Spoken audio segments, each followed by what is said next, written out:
Halo saudara-saudara, jumpa lagi dengan siapa ya? Dengan komentator gadungan di sini. Dengan komentator yang gadungan. Seperti biasa, saudara-saudara, kalau kita sudah bertemu, pasti akan ada yang kita bicarakan, baik yang berguna maupun yang tidak berguna.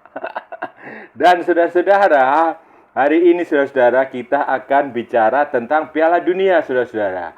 Nah, Piala Dunia kan sudah memasuki semifinal. Akan ada 4 tim yang bertemu. 2 dari Eropa, 1 dari Amerika Selatan dan 1 dari Afrika. Nah, ini akan ada 2 pertandingan yang menarik. Dua juara Piala Dunia dengan 2 tim yang belum pernah memenangkan Piala Dunia. Dan untuk edisi kali ini, saudara-saudara, kita akan bahas yang cukup menarik. Kroasia melawan Argentina. Ini pertandingan ulangan fase grup Piala Dunia 2018 yang 4 tahun lalu tuh, kalau saudara-saudara ingat, yang Argentina harus dibantai 3 gol tanpa balas. Dan pada akhirnya Kroasia melaju terus kan sampai ke final sebelum dikalahkan Prancis. Nah, bagaimana dengan peluang di semifinal kali ini? Apakah kejadian yang 4 tahun lalu di Rusia bisa terulang? Nah, kita akan analisis, kita akan bicarakan nanti di edisi kali ini.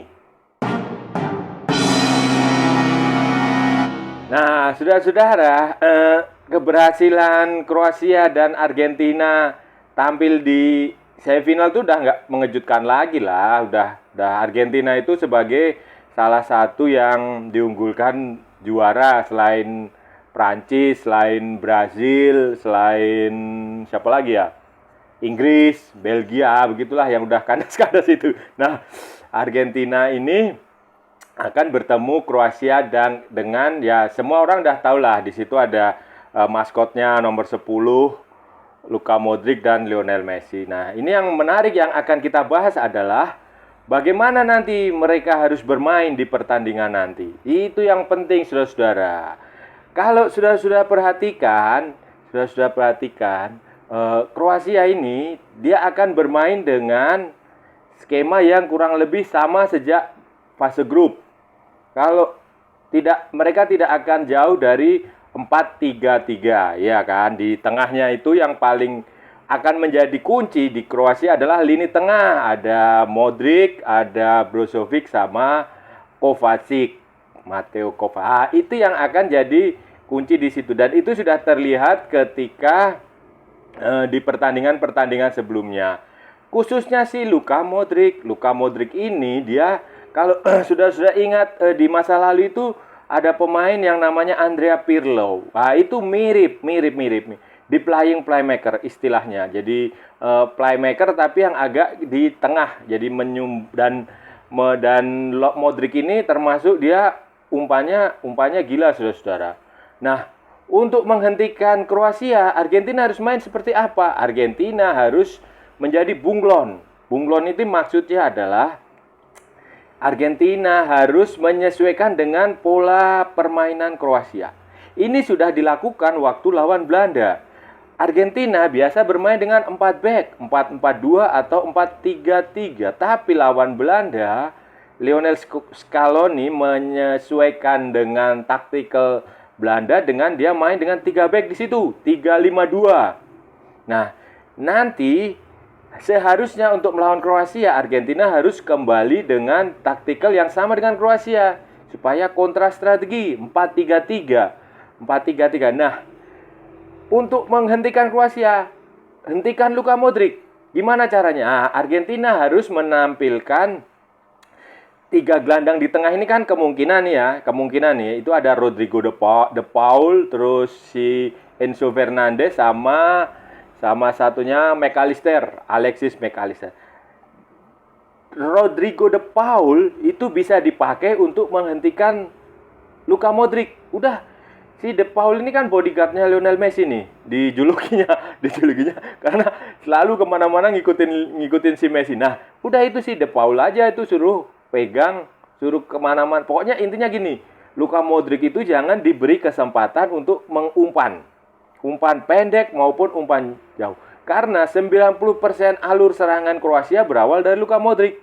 Ini dia harus dihentikan dulu. Caranya, Rodrigo De Paul harus ya pokoknya dihentikan lah, gimana caranya jangan sampai diberi kesempatan. Nah, Enzo Fernandes ini lebih kepada karakternya hampir sama dengan Luka Modric. Jadi dia nggak akan bisa ngerebut bola kalau si Enzo Fernandes hanya menyalurkan bola ke depan. Sementara Alexis McAllister dia lebih kepada pekerja keras, semacam box to box midfield. Nah, ini yang akan berpengaruh terhadap lini tengah. Jadi De Paul itu kalau udah dia bisa bisa dimatikan, bisa mematikan itu udah kemungkinan 50% kekuatan Kroasia selesai. Nah, kemudian nanti kan begini, Argentina ini akan tanpa beberapa pemain.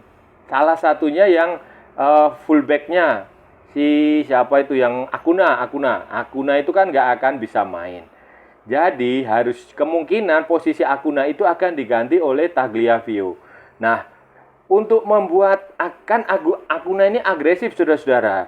Untuk membuat lini sayapnya Argentina agresif menekan Kroasia, gimana caranya? Masukkan Angel Di Maria di posisi itu. Kalau Acuna kan fullback, dia maju mundur. Kalau Angel Di Maria dia adalah winger. Jadi biarkan dia mengobrak-abrik dari sayap itu. Karena saudara-saudara, kalau saudara-saudara perhatikan, sayapnya Kroasia itu berbahaya, saudara-saudara. Itu sayapnya berbahaya. Itu sudah berhasil itu udah kerepotan dengan sayapnya Kroasia itu. Itu harus diimbangi dengan agresivitas si sayapnya Argentina, Angel Di Maria. Kemudian nanti Julian Alvarez itu bisa dia taruh aja di tengah. Sementara Messi biarkan seperti biasa, bebas dia liar kanan kiri sayap. Nah, Julian Alvarez itu walaupun dia di posisi nomor 9 di tengah, dia juga bisa dibiarkan leluasa untuk bergerak ke sayap. Nanti dia harus bergantian dengan Angel Di Maria. Nah, ini harus bisa menekan lini pertahanan Kroasia. Terutama jika si Rodrigo De Paul bisa mematikan Luka Modric. Selain Rodrigo De Paul sebenarnya ada opsi lain, si Paredes. Paredes itu juga bisa dimainkan untuk menghentikan Luka Modric. Jadi ini nanti akan pilihannya bisa kemungkinan sih De Paul, tapi Paredes juga bisa bermain untuk menghentikan Luka Modric. Nah, itu yang harus diantisipasi oleh Kroasia, dan itulah cara untuk mengalahkan Kroasia. Karena terbukti saudara-saudara waktu Piala Dunia 2018 kan, kedua tim itu kan bertemu di fase grup. Kalau nggak salah itu di grup D. Dan saudara-saudara kan lihat sendiri itu rekamannya ada banyak di YouTube, ada banyak di sosmed, itu bisa dicek. Itu karena Argentina bisa dihajar 3-0 karena mereka gagal menghentikan Luka Modric. Nah, gagal menghentikan Luka Modric lini tengah Argentina. Padahal waktu itu masih ada Javier Mascherano. Nah, itu. Jadi, jangan sampai itu terulang di pertandingan kali ini, saudara-saudara. Bahaya. Kemudian bagaimana Kroasia untuk mengalahkan Argentina? Tidak terlalu sulit, saudara-saudara, untuk mengalahkan Argentina. Anda bisa, jangan dicontoh Arab Saudi ya. Kalau Arab Saudi itu dia keberuntung aja itu, karena waktu babak pertama kan semua golnya ada 4 gol atau berapa itu dianulir sama VAR, sama wasit. Nah, kemudian di awal-awal babak kedua aja dia dapat momentum terus memasukkan. Jangan ditiru Arab. Nah, kalau Kroasia mau mengalahkan Argentina, sebenarnya dia bisa meniru apa yang dilakukan Louis van Gaal Belanda waktu pertandingan kemarin, perempat final. Apa itu, saudara-saudara? Menempatkan pemain-pemain tinggi. Kenapa? Karena Argentina itu pemainnya pendek semua. Pendek untuk ukuran pemain-pemain Eropa ya. Kalau dibandingkan pemain Indonesia ya masih tinggi Argentina. Tapi untuk ukuran Piala Dunia, untuk ukuran lawan tim Eropa itu pendek-pendek semua. Hanya yang tinggi itu hanya kipernya Emi Martinez, terus si backnya itu Otamendi. Selebihnya kayak Julian Alvarez, apalagi Angel Di Maria itu juga nggak terlalu tinggi, cuma 180. Bandingkan dengan pemain-pemain Belanda yang bisa sampai 190-an. Nah, atau pemain kebetulan Kroasia itu juga pemainnya tinggi-tinggi, kecuali Luka Modric ya. Luka Modric memang agak pendek lah, nggak terlalu tinggi. Tapi sebagian besar pemain mereka adalah tinggi, hampir 2 meter. Guardiol apa siapa tuh yang di belakang tuh? Itu juga tinggi. Dejan Lovren itu juga tinggi. Kovacic sama Brozovic itu juga tinggi, saudara-saudara. Jadi penyerang dia yang di depan itu juga tinggi. Jadi itu akan jadi kunci salah satu kunci yang harus dimaksimalkan Zlatko Dalic untuk membuat Argentina kalah, menderita gol.